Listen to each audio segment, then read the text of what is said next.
Good evening, everyone. I have 6:30 p.m. Welcome to the April All Community Council meeting. I'm Commissioner Dave Strohmeyer. So glad you're able to make it this evening. Attendance is a little thin tonight, to say the least. Looks like we've got a good number of staff members on here. Not so many community council representatives quite yet. Hopefully they will join us soon enough, though. But in the meantime, Kyla, do you have any opening logistics you'd like to discuss with folks for this evening? Sure, just a reminder that we'll do round robin at the end. If you have any comments on any items on the agenda, we'll give time for that. *6 to unmute on the phone and *5 to raise your hand if anyone is on the phone. And I can do a quick roll call as well. I have myself, Kyla Leonards, Chris Lounsbury, Commissioner Strohmeyer, Emmy Bristow, Karen Hughes, Maddie Scott, Shane Stack, Bonnie Roberts, Emily Herndon, Frankie Feinstein, Karen James, MCAT, and Rick Hall. And Danica Nelson just joined us as well. Back to you, Commissioner. All right. Thanks so much, Kyla. Is there any comment on anything not on the agenda that folks would like to hit on now, recognizing we'll have a chance to do our typical round robin across all of the community councils at the end of the meeting? Anything else anyone would like to bring up at this point? Okay, we will roll right into the agenda. The first item, I will introduce this for us. This is an idea that the commission has kicked around for a little while, and that is to provide an opportunity for community council members to get a little bit more of a feel and understanding for what Missoula County is up to and what commissioners do on a daily basis. And we would like to offer the opportunity for council members, scheduling provided that it works out for all of our collective schedules, for you to spend a day with the commissioner or the commission and just tag along with us for an entire day to see what sort of meetings, be they nail biters or snoozers, that we sit through. And I think it would be instructive for folks to just get a greater and deeper understanding of Missoula County government and what's going on. We don't have all the logistics worked out of how this would play out, but we would like to, within the next month, start scheduling folks for this. But before we take too much of a deep dive into this, and I don't think it's going to be that monumental a task to pull off, I guess I would just open it up for discussion. Is this something that folks out there would find of interest or of value? I see 2 thumbs up from Rick. Anyone else? Go ahead and put your hands up, or there's another thumbs up. I think I might have seen a head nod from Lisa in East Missoula. Okay, there. Okay, I think I'm generally getting the sense that this might be of value, and be assured we'll try to pick a day that will not only work for your schedules, but also that will actually have meetings on the agenda that might be of interest to you. We don't want you to show up and find yourself bored to death or just twiddling your thumbs. Any comments on this concept? Okay. Any? Yeah, go ahead, Emily. It's just a great idea. Like, you've got a captive audience here that's, committed to their communities and interested, and I think that might be greater understanding for others. So thank you. You bet. Yeah, and those of us that had training know that we want to see how the sausage is made. Well, there is some sausage to be made, and you can view it firsthand. So that's great. Okay, so I guess just briefly back to staff, Kyla or Chris or anyone else, thoughts on next steps to pull this together for everyone? Yeah, so Dave, it's Chris. We will work with your schedulers there to go through the process, but I think we can, by the next community council, have some steps for how folks can work with Christina to get that scheduled. Okay. So more details to be revealed, but I think we've got enough of a sense from folks that this is worth pursuing, and we look forward to spending some time with anyone and everyone who's interested in participating. So moving on, I will pass it off to Shane Stack, who is going to provide us with the Public Works Annual Report for 2023, and also we'll let him just segue on into the 2024 Road and Bridge Work Plan. Yeah, thanks, Dave. You bet. I don't know. I think we have some times on there. I think I'll probably get through it much quicker, but we can certainly have time for Q&A too. So maybe I'll just run through the report. Let me share my screen, and feel free to jump in if you have any questions as I go through this. All right. Hopefully everybody can see this. Yeah, so this is just the 2023 work plan, and we cover all of the different departments within Public Works. So I'm not going to get into all the details on the report. What I would say is you can find this on Public Works webpage. In fact, I can maybe just show you how to, if you get to Public Works main webpage, which is right here, if you go down to this 2023 annual work plan, that's the link on how to get here. So we'll start off with the road division, and I think the biggest thing, what I would say is a highlight for 2023 is we're able to get out and do our own chip seals. Historically, we've not been doing chip seals. We probably didn't do chip seals for like 20 years, I think. In the last, I think 3 or 4 years, we've started doing chip seals. Started off with doing contract work.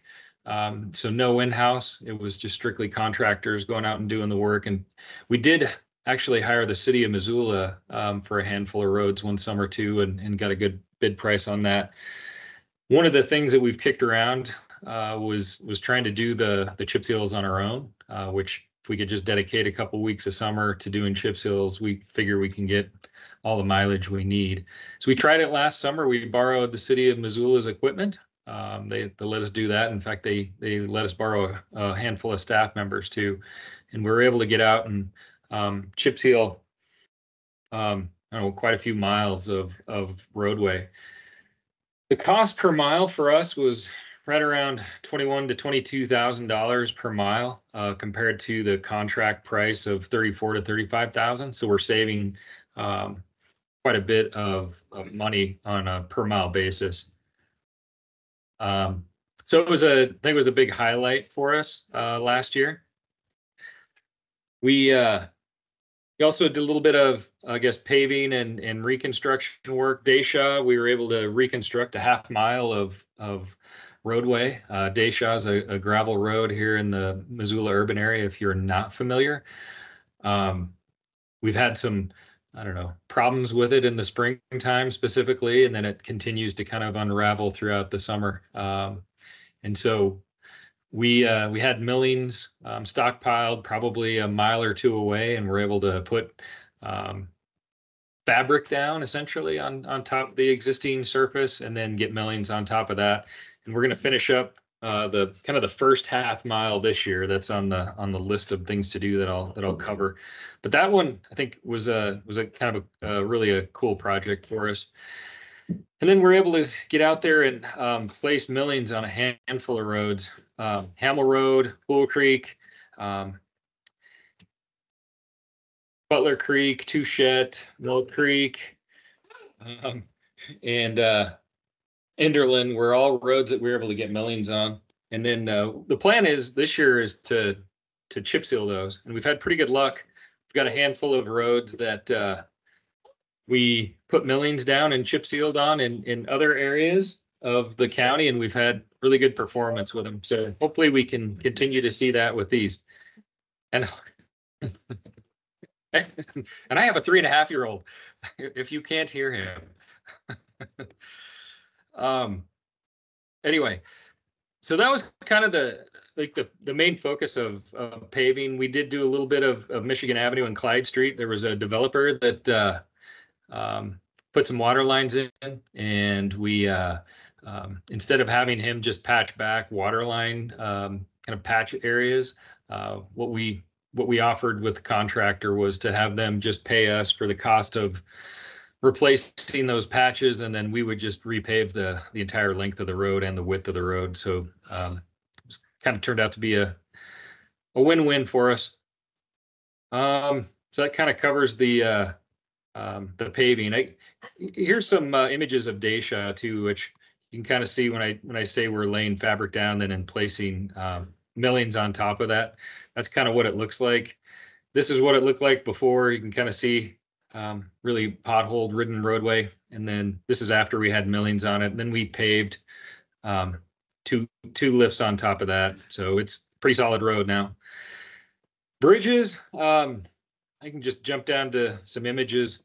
You can kind of see this is the Van Buren Street pedestrian bridge. We had a plan to redeck that for a few years and finally able to get to it last summer. Basically pulled off the old wooden deck, put down new wooden planking, and then repaved that.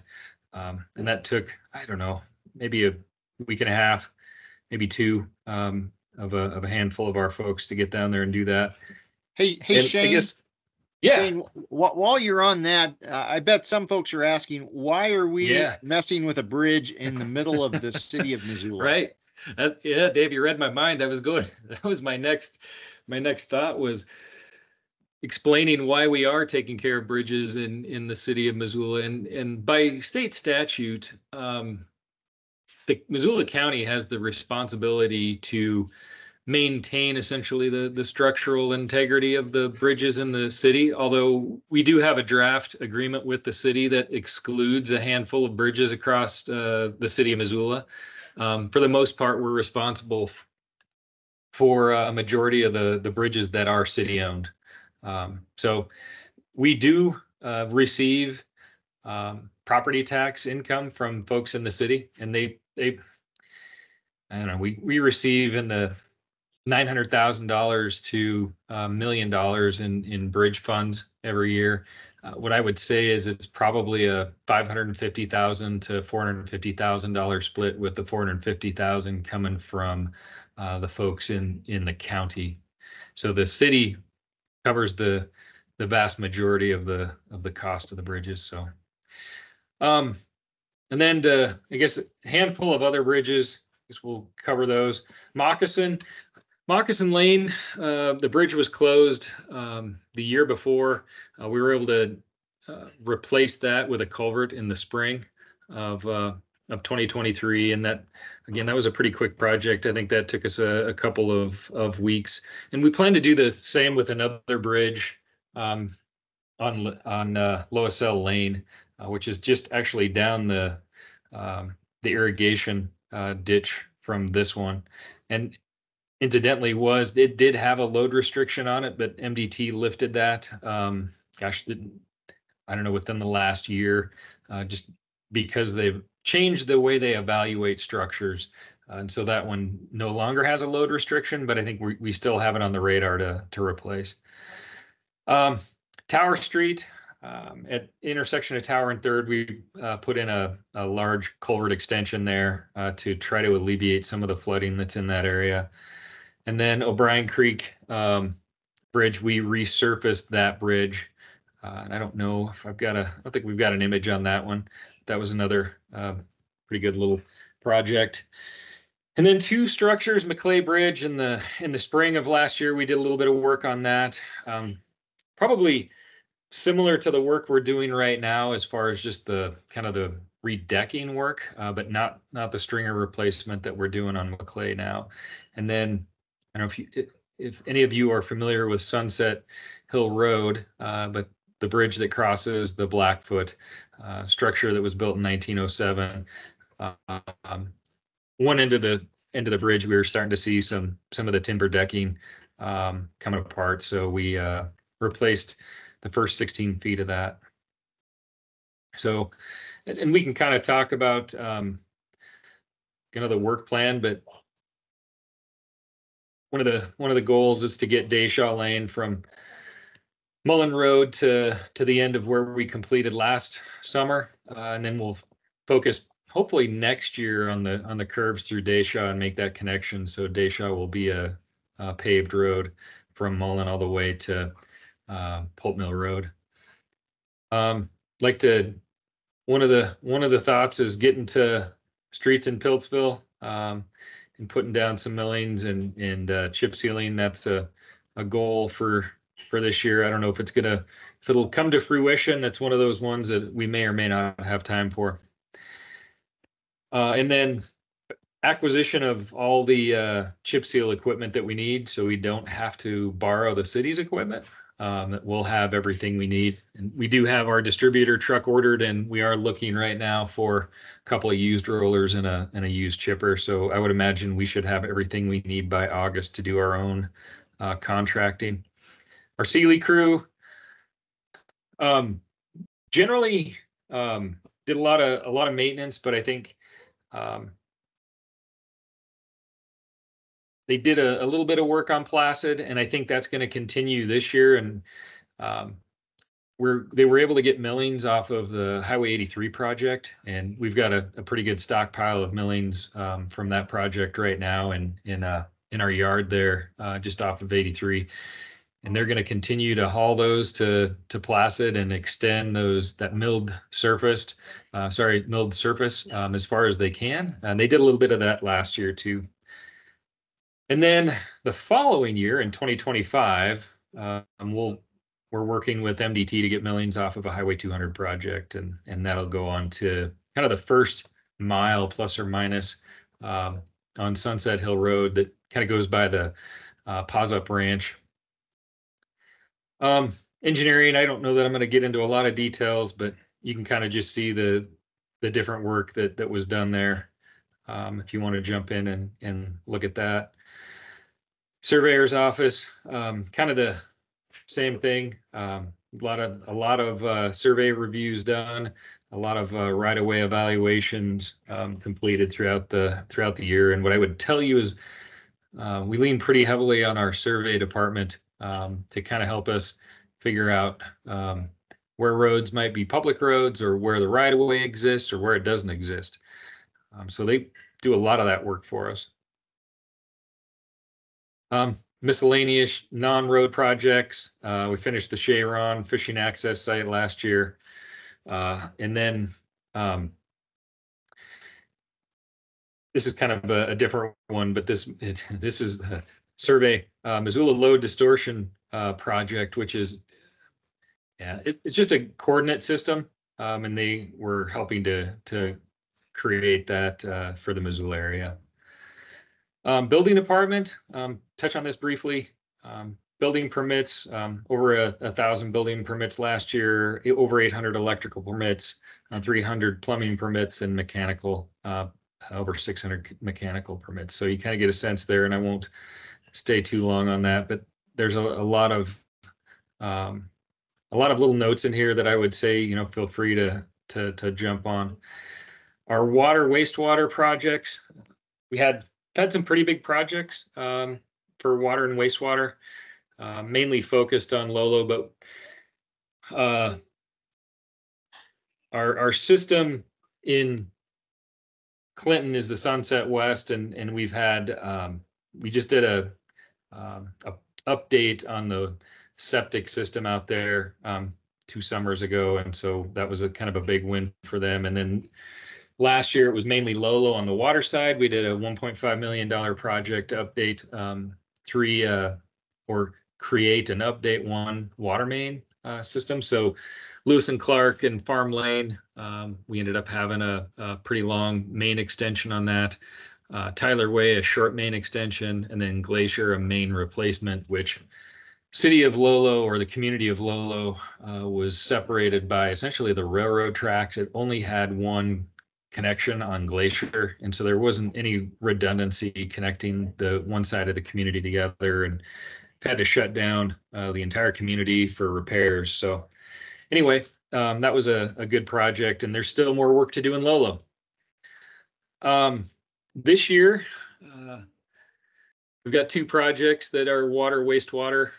We've got will probably be around a $5.8 million wastewater project upgrade in Lolo, which would be a force main replacement, a lift station replacement, and then a dewatering system or a dewatering screw and a dewatering building essentially. And what that'll do is we've got one of those really large ponds is kind of where the solid waste just ends up settling out. And then every so often they've got to go excavate that pond out. What this screw press would do would just essentially take that out of the system rather than dumping it into a pond. It would go through the screw press, dewaters it, and then it ends up being dumped into a back of a dump truck. And then when the dump truck's full, we take it either to the landfill or anywhere we can use it as a compost essentially. So. And then on the water side, on our Sunset West Sunset West water system, we've got where our well is essentially everything is underground. So there's all the controls are in a vault underground, and so we've had that inundated with groundwater in the past, and so the project essentially will lift that up out of the vault and then into a dry area above ground. And that's a $400,000 project. And I think I said Clinton was. Hopefully I didn't say Clinton was Sunset West, but Lewis and Clark is in Clinton. I think I got that backwards when I was looking at that. So those are kind of the water wastewater projects and highlights. Again, I think Lolo, we're looking at whether or not to make more improvements and what the level of improvements are going to be needed for the Lolo system, both on water and wastewater side. And do have a steering committee developed and working pretty closely with them to try to get some guidance on what the community would like to see there. So stay tuned for more there. There's some photos of the water line work. Let's see, Sealy Refuse District. The Sealy Refuse District is really the only refuse district that we have in the county. And gosh, highlights for 2023: 16,000 customers served, 3.27 million pounds of trash managed, and recycled over 300,000 pounds of steel, cardboard, aluminum, and paper. Because incidentally, we are looking at updating the hours of operation in the Sealy Refuse site. It'll probably mirror more closely the winter hours year round, but we'll probably the plan is just to reduce the hours on the Wednesday evening rather than going to 7 o'clock at night. We would just go to 5 o'clock. Not a big change, but increases the amount of hours that it's open year round. And then I think the other challenge that we're going to face is the cost of recycling in the Sealy Refuse District. What I would say over the last probably 6 or 7 years, the cost of recycling kind of just goes up and down. But what I would say is it's probably closer to like a $5,000 a year cost for the district. But it's jumping up to like 18,000 now, and so we're gonna have to figure out a way to try to cover those costs, whether that's reducing recycling or charging for recycling, something. But recycling is not a cost-free effort, so we're gonna have to figure out how to manage that. And then finance, you can certainly read about finance in the report there. So any questions, comments from the group before I jump onto schedules? Any questions for Shane thus far? And go ahead and use the raise hand function if you can. Or if you're on the phone, just unmute yourself. I do see one phone number there. All right. Well, Okay, go on, seeing, Shane. yeah, seeing none, we'll just jump to the work plan. And like I said, I don't think I'm gonna need the entire 20 minutes for this, but what I wanted to do is kind of just show how much work we have and the limited amount of time that we have to get that done. And so typically we want to start in the spring, and essentially on the top here, you can kind of see the basically the weeks of the months. So that breaks out to clear out to we'll go out to November in some cases, and that'll really be dependent upon the winter. But this spring, for instance, really we want to be out grading, although I will say we haven't been out grading as much as we'd like. We've been doing work on Rock Creek and Maclay Bridge.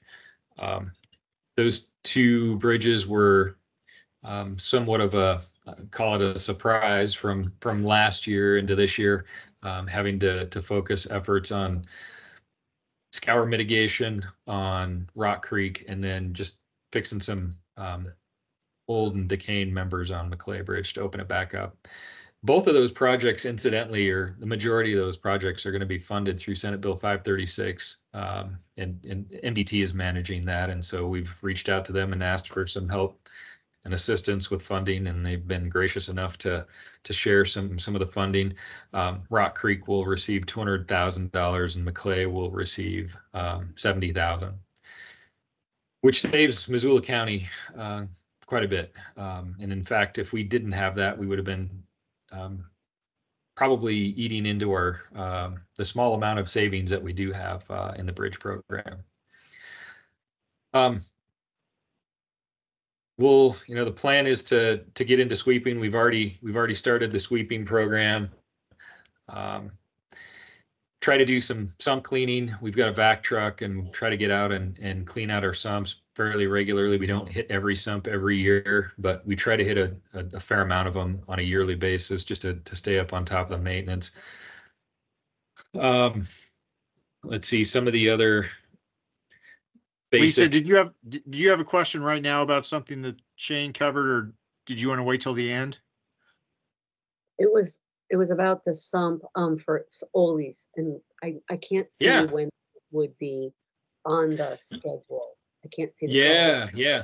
So how long it takes, and like, is anything going to be like a road closure for a day while you do it or anything like that? That's it. Nope. There's no closure. And it's a sump that, and I would imagine if you're in that area and recognize that it probably gets kind of backed up with water on a regular occasion.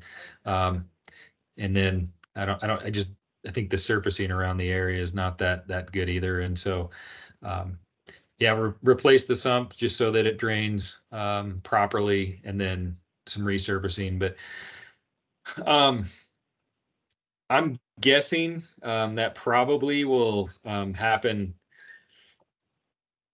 early summerish, but it's going to just be dependent on when we have staffing available. And I've tried to put this together so that we know the number of staff going to a certain location, and we got to balance out the number of staff. So. I know there's also all that construction going on around Ole's right now. So. Yeah. And I think we can probably coexist at the same time. Dayshaw, I kind of mentioned that Dayshaw project. I've kind of got it broken up a little bit. They did a little bit of work early in the spring. They were working a little bit on it actually this week. I've got to highlight that. And then at some point in the not too distant future, we're going to be spending some time and effort on Dayshaw and getting that finished up. Let's see, mowing's another one. It just one of those things we do every year, no matter what. And we've got 3 mowers. We and we may end up with 4 this year going out, but we'll see. It's probably just going to be 3 down here and then 1 up in Sealy. And then dust abatement, we typically do end of June into July. This may move as nice of a, call it spring and winter we're having. I think we'll probably do this dust abatement a little bit sooner. We did just open bids on dust abatement today, and I think we're pretty happy with the numbers. We'll be able to get everything in that we had expected to get in. I've got Rowan Street on here. We're actually in the midst of the creation of an RSID to do work on Rowan Street. And if we don't end up with 50 or more than 50% of the folks protesting, that's a project we'll probably work on this spring. I think got that one out here a ways in this area. So I think the challenge with that one's going to be the irrigation, and we've been in coordination with the irrigation company on that one, or the irrigation district, and they're happy to work with us. So we've got some Shane? approach. Yeah. Yeah. Go ahead, Dave. Since we've got folks all over the county, they might not be familiar with where some of these roads and streets are. So maybe if you could just describe that too. Yeah, Rowan Street is, if you're familiar with Old Highway 93, south of Lolo, Trader Brothers, for instance. If you turn off of Highway 93 onto Old Highway 93, instead of heading down Old Highway 93, if you just continue going west, that is Rowan Street, and it takes you up the hill. And so we would basically reconstruct and pave Rowan Street all the way to the top of the hill, and I think it intersects with Dundee, if I'm not mistaken. So, and just, I guess, an understanding that the RSID, so the locals are paying for that work. What we do is we provide the equipment and the labor. The locals or the residents there will provide the materials. And it's a kind of an affordable way for us to do the project. We've got a handful of approaches that we want to pave. A lot of these are like approaches that connect county roads up to MDT routes. And one of the challenges we have on some of these gravel roads is when we're grading them, our graders have to back out onto the highway and work on grading the approach. And it's so much nicer if we just pave those, keeps the rocks off the highway, and it's easier for us to manage that grading. And then chip seal, talked a little bit about that. We've got a couple of weeks in here for chip sealing. We've got stockpiling to do, and then we roll into fall grading. One of the projects I didn't talk about too that we're hoping to do early this, call it spring, summer, is paving Blue Mountain. So it'll be almost 3 miles from Highway 93 to River Pines, Big Flat, O'Brien Creek. And if you're not familiar with that, that's kind of on the west side of the Bitterroot River, along the kind of the boundary of the urban area of Missoula. So it just kind of skirts that western boundary of the urban area. And I think we've got a sump too in the Clinton area that we're going to work on. I guess a couple of those actually, and then a handful of culverts. And so I think that's kind of it for the summer and spring and fall. You kind of see that we're pretty full. If we get efficiency and we're able to get some of these other projects done sooner than we think, then I've got other projects down here that we can bring up and use as fill-in work. So that's kind of the work plan for the summer. I guess that'd be good for you guys to kind of see what we end up having to do and how much of a labor force it takes to do, and how much we're really limited on being able to do with the labor force that we do have. So any questions with that? Yeah, thanks, Shane. So Stephanie, I see you have your hand up. Hey, so Question about the numbers on your chart. Just, are those people or? Yeah.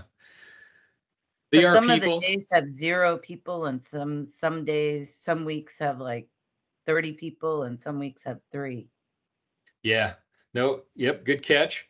That some of that we're going to have to shift around because we are going to be limited to about 17 to 18 people. And so, yep, that's one of the challenges is, all right, what gets reduced when we're trying to do this work? So, there may be days where we would normally want to have like 3 or 4 graders out, and maybe we only get 2 graders out and a couple sweepers, in order to get some of this other work done. So yeah, it's a challenge. Well, I guess I'm just kind of confused. Isn't 0 like nothing? I mean, no people? Yep. And I think what you're probably looking at, like I can look at spring grading and even spring sweeping, we probably dump those down to 0, to make sure we had the right amount of people. But if we do end up with project getting done quicker, we can add some folks to those boxes. But it's definitely times that we want to be out doing that work. Okay. And it's what I would tell you, this is a live document, so it is constantly evolving and changing. So Thanks. Emily? There is a very handy little speed indicator between Bonner and Tura that indicates the speed of traffic when you're going west on that frontage road there. And that has been out for a while. And I was wondering if that was something your department was in charge of, because I really like that thing. It does keep me in check driving down that road, and I'm sure a number of other people. You know what I'm talking about, Shane? I do. Yep. And yeah, while it is on a state highway, it is Missoula County maintenance. I can certainly let our folks know that it is not working. My guess is they probably know that. Given the age, we just bought 4 of them for Sealy, and we had somebody in Sealy actually donate the money to install the signs. And so, reaching out and visiting with the different manufacturers, trying to buy the most appropriate system, is that they don't last that long. If you're getting 7 to 10 years out of them, it's a good thing. And I would imagine that one was placed sometime around, I think that when the dam was removed. So it is entirely possible that is reaching the end of its useful life. And so we'll have to figure out if that's one that we want to replace, or if we, just eliminate the sign. So, but we can certainly take a look at it and see if it can be repaired. That would be much appreciated in that neighborhood. I know it just goes from 55 to 45, and I think, us making sure everyone's going the right speed would be great. So yeah, thank you. Emily, one of the things we have done too is we picked up portable speed feedback signs rather than the permanent ones. And those have actually been kind of nice too, because we can just move them around the county. While they're not in one location for months at a time, we can at least get them in a location for a week or 2 at a time, and hopefully that helps people realize they need to slow down. But I do know that people really appreciate them. Thank you so much. I appreciate it. Yeah, I'm sure the nice little temporary ones, hopefully helps people if you've got like a recent change in that area. But yeah, I've gotten so used to slowing down when I see it flash at me that I appreciate it. Thanks, Emily. Other questions for Shane?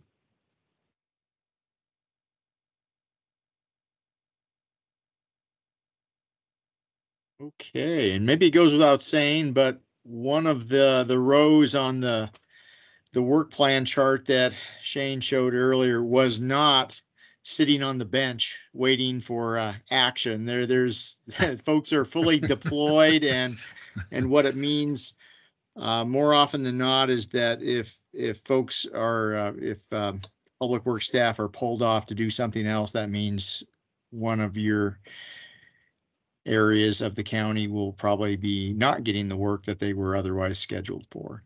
Lisa.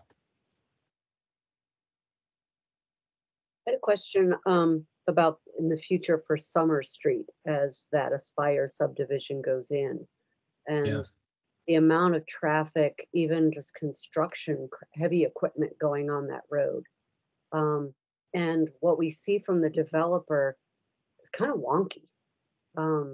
I'm not a road designer, but they're going to be going around into the road for the utility poles and losing a lane for utility poles. And just the length of time that that road is going to hit a lot of heavy traffic, and what's going to be the developer support and what's going to be the county responsibility through that multi-year problem. Yeah.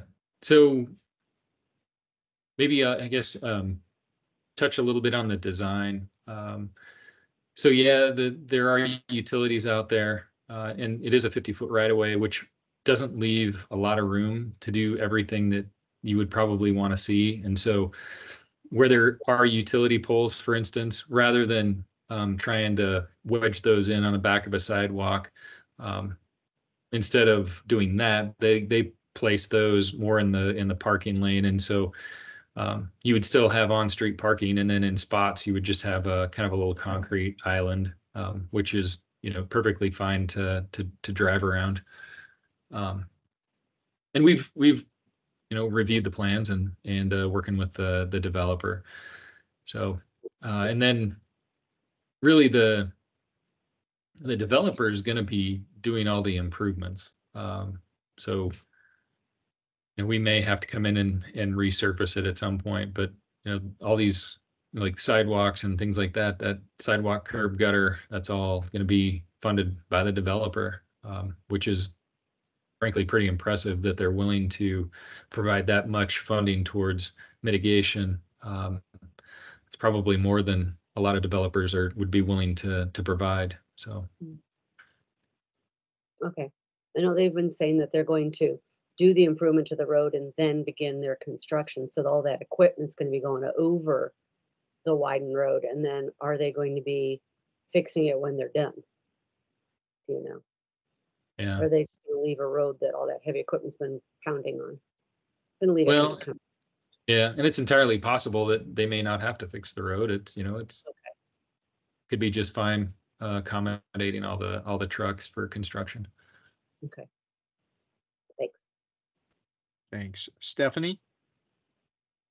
So you said something that made me wonder, do you guys oversee them?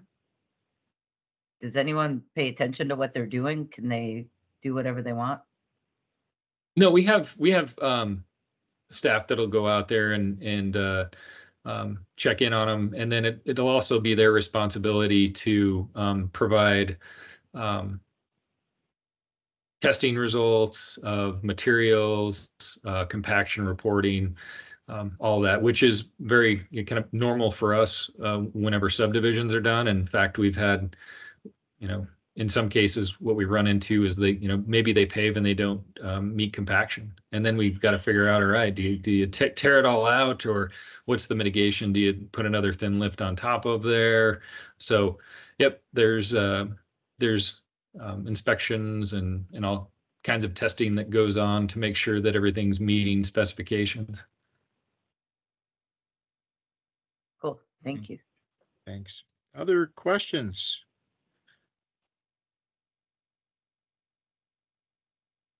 Okay.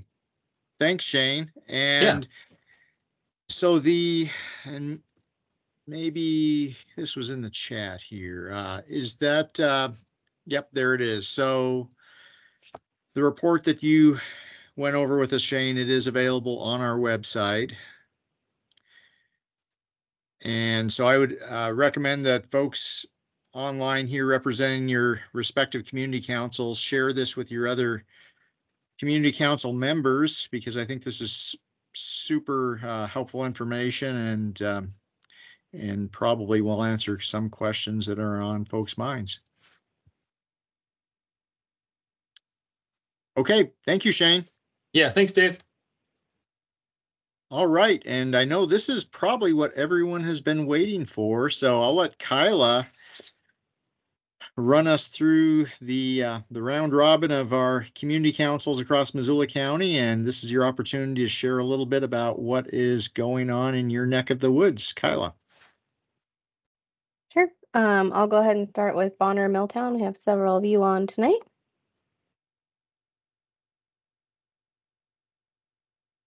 Not a lot exciting. We had Logjam come and speak to us. We heard about what's on the ballot for school measures, both from Hellgate or from Missoula schools and Bonner schools.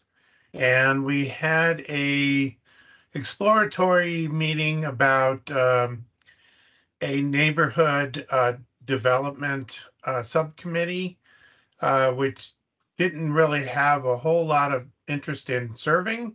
So we'll still leave that on the back burner for now. And if I forgot anything, please chime in, fellow members. The garden patch, Milltown Garden Patch that I learned about. Yeah, the garden patch by the water tower. I learned there's a water tower and a garden patch. I didn't know there were either one of them, but you can rent them for $20 a month, is it? Yes, I believe. It's actually, I think it was $40 for the entire summer, I believe. Oh, for the summer, that's right. And they take care of watering. Yeah. So Rick or Emily, tell us a little bit more if you know any more details. Who manages that? Who owns the property of the garden patch and all of that? Ooh, okay. It's open to anyone who wants to rent a plot there. Actually, I know a little bit more about this. This is There we go. Go ahead. Perfect. Go. Oh, you're muted. Sorry. I was there on Saturday when they had the opening set, so I know a little bit about it. It is right under that water tower that was constructed, and Billy Izzard, I think, is who's running it. And when they built the water tower, he said, "Hey, what are you going to do with this land? How about we make a community garden?" So he's really integral in the irrigation and everything. It's quite an operation they have going on. So it's very cool. You don't have to water, which is nice. Thanks.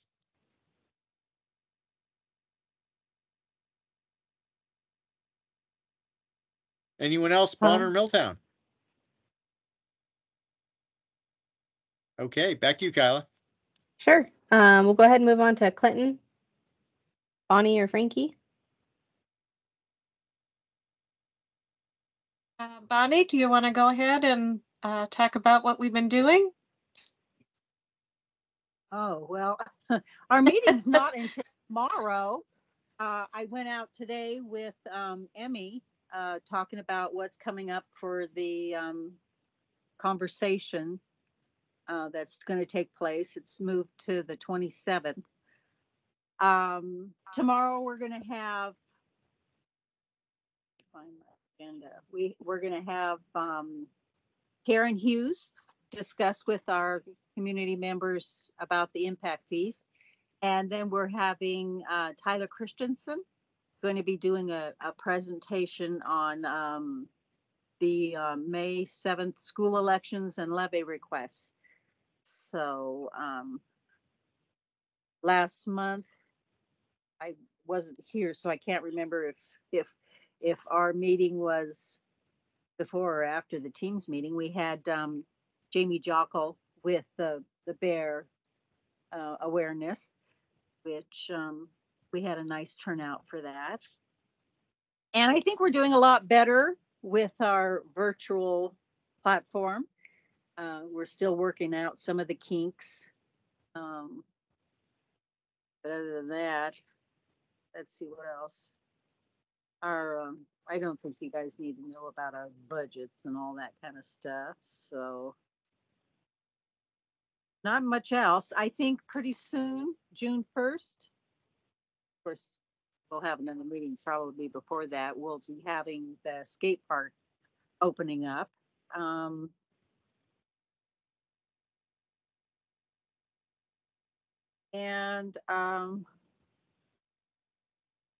don't know. Today was a long day for me, so I'm kind of tired. I think that's all I'm going to talk about, because we really didn't, it's not until tomorrow that we're going to be doing any discussion on anything. So we're kind of a day early on Teams here.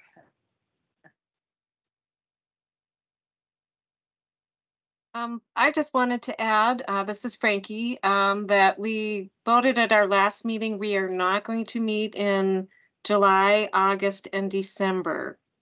Just due to the summer and the Christmas holiday. So we had voted on that at our last meeting.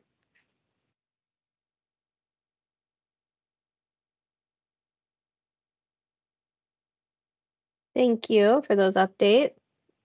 East Missoula, Lisa or Stephanie? Stephanie, So you go. yeah, I'll go. So one, I was driving earlier, so I couldn't say, but yes, Dave, I would absolutely love to go shadow you guys around. So put me in for another hands up. I did have a question. Our last meeting, we had at the end of the meeting, a member of the community that spoke at length about things on the ballot, about different people running for elections, talk about Josh Slotnick, talk about, things that are ballot initiatives. The local government grant I thought was good. That one I feel that would be appropriate to speak about at a council meeting, but I wanted to know where our line is. I know we're a government entity, so do we invite candidates? Do we have people talk about one side of a political spectrum or another? Where does that line get crossed? Thanks for that question, Stephanie. So I guess first off, if it's an unscheduled discussion, you have complete control as a community council to limit public comment to a reasonable amount of time. So if you want to allow for folks to have 3 or 5 minutes, just depending on how packed your schedule is, you can allow them to comment on just about anything that they want to comment on, and that could be introducing themselves if they're running for office, or highlighting anything else they want to, provided it's not completely offensive, or someone's just completely getting out of hand. But you, as the chair, whoever's the chair of the meeting, has that latitude to run it. In terms of topics that you might schedule, there have been instances where I can think of, maybe in Lolo, maybe other places, where there would be a candidate forum for not community councils, but for political candidates running for office. Obviously, the community council itself cannot be weighing in on either ballot initiatives or individual candidates, but there have been instances where there would be a special speaker talking to an issue. Or Kyla, it looks like you are queued up here and you've been in the thick of this. What insight might you have for us? Sure. I just wanted to share that there is a meet the candidate forum guidelines for community councils. It's in the handbook. But I can get you the updated version. The long and the short of it is what the commissioner has already explained to you, is basically that you can invite all the candidates running for a particular office, but it needs to be invited to everyone who is running for that office, and they can not show up to the forum, but it has to be blanket for all of those candidates. And then you have to just be very specific on the date, location. You might want to have a moderator there. You want to make sure you have time limits and all of those rules and expectations out front. But community councils have hosted these in the past. And if you would like me to share those guidelines again, I'm happy to share that in the follow-up email with everyone. Yes, please. And when you said moderator, does the moderator, can a council member moderate, or it's not recommended? They can. A lot of times in the past, they've had like a school representation or a school superintendent or invite someone else from the community just to be that moderator, to just run the forum. So there is no, just make it very, I don't know, can't think of the word, but yes, unbiased and just very, everyone is treated the same way, given the same amount of time, and all of that is fallen in line with the forum. So it's just a little more formal in a way of the candidate forums. Yeah, I kind of felt that Jack was kind of leading the charge on that, and he was able to moderate it somewhat, but it's kind of the first time that it's happened since I've been on the council where we've had somebody that's been quite outspoken about a number of issues, some of which are nonpartisan and felt appropriate, but some was felt a little too partisan. So for a council meeting.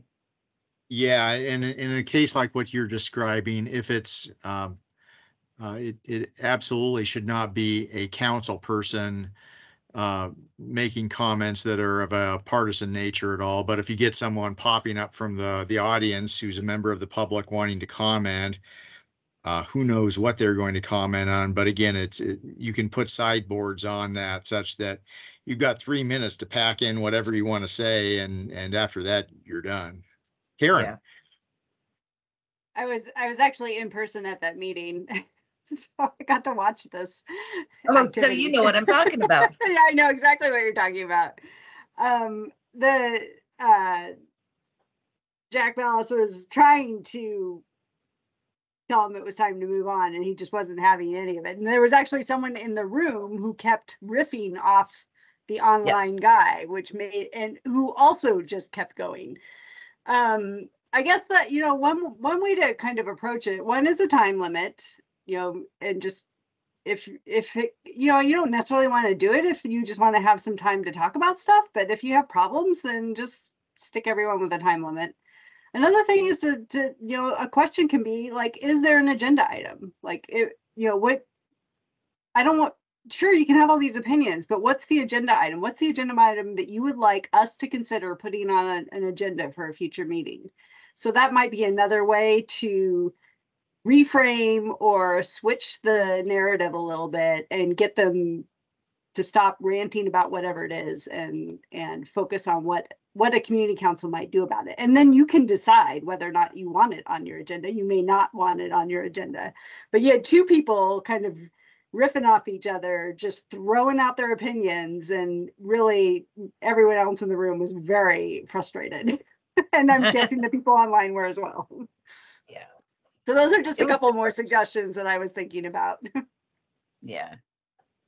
He did have a good point about the initiative of the review of the government, and I'd kind of forgotten about that. We talked about that a couple of months ago on this meeting. Mm-hmm. Yeah, I do think that's appropriate to bring up. I think that's something. Sure, having someone come talk about that, what that is. Yeah. Yeah. Thank you. I'm sorry I was homesick that night because I could have everybody in their place. Just saying. Lisa is he tried to shut it down multiple times, and he just kept. I mean, he pretty much had to mute him. I think was the only way it was going to happen. I guess well, there is that nuclear option if necessary. So I was sitting on my couch hugging a bucket, so I was not ready. For okay. Oh, thank you. Thanks for that, Stephanie. Anything else from East Missoula?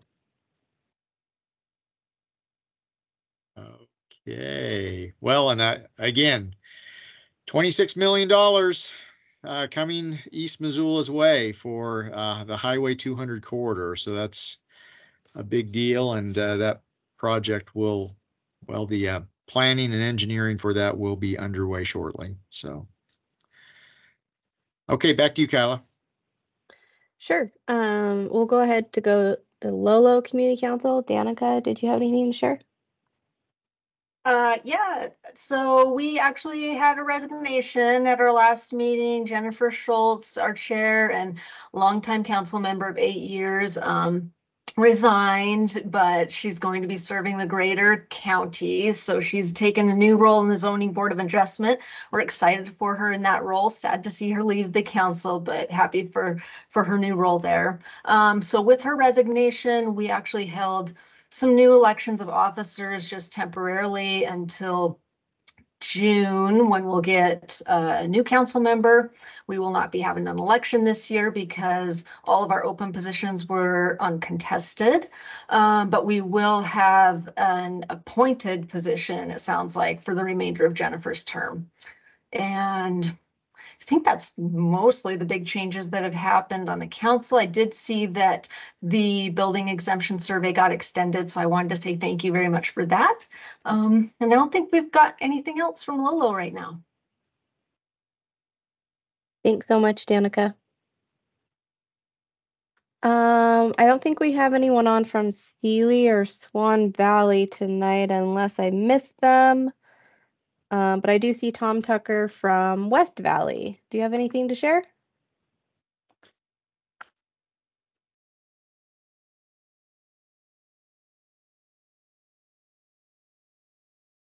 Star 6 to unmute on the phone if that's what you're calling in on tonight. I was muted. Anyway, we had a fair turnout at the high school last Thursday with the round robin on the county was putting on. It was very interesting. Some things that are coming up is on the 25th at 5:30, we're having a candidates forum at the Frenchtown High School Commons area, and that'll cover folks who are running for Senate, House districts, school, county offices, and that's all I've heard for now. And we've discussed taking June, July, and August off for the summer to kind of catch up on some other things that are going on. So that's all I have.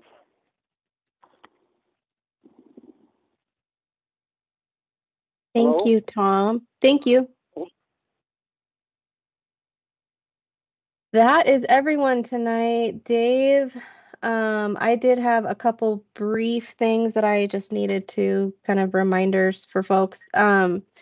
There's the Food Policy Advisory Board, and they asked that I speak again about their Missoula Rapid Food Assessment Survey. They've extended the date for that, so I'll be sending out the flyer again for that food assessment. If you would like to share with your communities, they're trying to get a few more respondents that they did in 2022. And then I just wanted to share that the Lands and Communities Office will be sending out the council budget packets the first part of May. Those we would like due back by the end of June. Again, this is your kind of one and only time to get those applications in for funding if you need funding for your council and are below that $1,000 mark. If you have any questions, certainly reach out to me, but I just want to let you know that those will be coming out, and we appreciate you filling them out in advance. So that's all I had. Thanks, Kyla. And just as a reminder to everyone, and for anyone who was late in joining us here, by next month's meeting of our all community council meeting, we'll have more details about the spend a day with a commissioner concept and opportunity. So more to be revealed there. Anything else from anyone before we adjourn for the night? You know, I forgot to say something that we here in Bonner have a new food truck by the Kettle House, Sawadi Thai food. So our friends in East Missoula, if you ever need any Thai food, come our way. Rick, what or how many days a week is the food truck open there? Do you know? It's open every day except I believe Monday. And you can order ahead. They have a Facebook page, and they replaced Crispy's Wing Wagon, which was here before. But you know, we only have one restaurant out here, so having two is great. And they're only open for dinner. And all day, I believe, on Saturday and Sunday. Excellent. So grab Thanks. a beer and have some great Thai food. Yeah, I am thirsty right now. So thanks for that. Stephanie, did you want to jump in there? Okay. Anyone else with any last words? Sawadee is awesome. Just saying. Okay. Thanks everyone for joining us tonight. Please feel free to share any of the information shared this evening with your colleagues on your respective community councils, and we'll see you back here next month. Good night.